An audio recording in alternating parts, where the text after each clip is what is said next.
The McGill Robotics AUV team is based in Montreal, Quebec. The team consists of 74 interdisciplinary undergraduate students. The team is split into a mechanical, electrical, and software subteam, and they all work together on our AUV Douglas. Douglas was designed and constructed entirely from scratch by our team starting in August 2023. We would like to present our battery model as our submission to the MathWorks Simulation Award.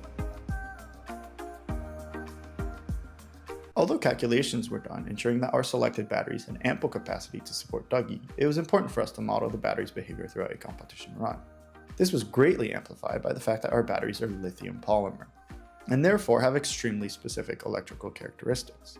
Our current implementation uses two Blue Robotics 10 amp hours 14.8 volt batteries managed by our dual battery power board.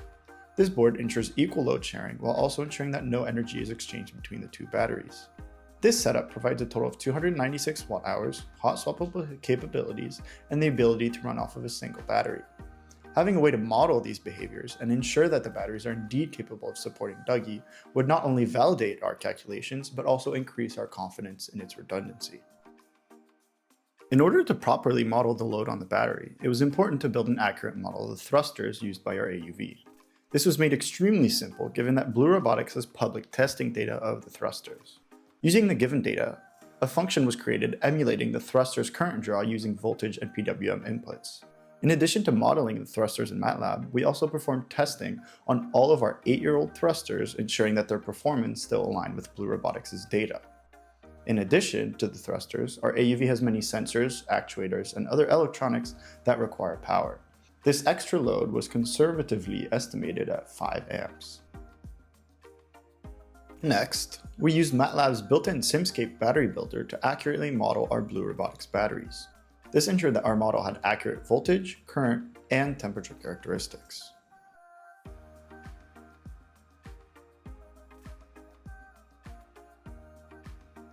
Once our thrusters and battery were modeled, the modules were imported into Simulink. Our final Simulink model includes both thermal and electrical components, giving us a more holistic view of our AUV. The model includes a current-controlled load being driven by our 8 thruster models, each being fed a PWM signal and voltage of the battery. The battery thermal terminal is then connected through a series of thermal elements modeling the thermodynamic characteristics of our AUV. Using our Unity simulation, we were able to simulate a 3.5-minute run and log the PWM signals of each thrusters into a CSV file.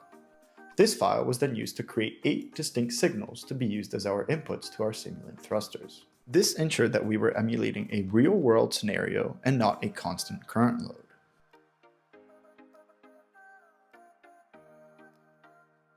Using the Simulink model, we were able to better understand the electrical and temperature behaviors of our batteries. When running a full competition run with dual batteries, the batteries only climb an average of 0.4 degrees Celsius, drop 2.7% in state of charge, and experience a maximum voltage drop of 820 millivolts. However, when using a single battery, this climbs to 1.3 degrees Celsius, drops 5% in SOC, and experiences a maximum voltage drop of 1.6 volts.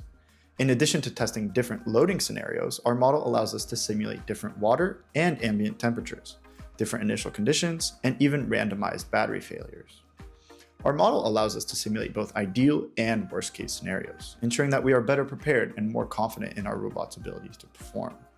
It does, however, have a couple of places of improvement. For example, the current battery model is not parameterized to our specific battery, as we do not have the capability of performing proper HPPC testing.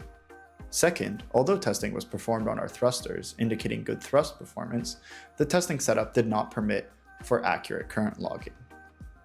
Overall, the model has become a tool for us to better validate our electrical design choices and become more confident in the performance and redundancy of our electrical subsystem.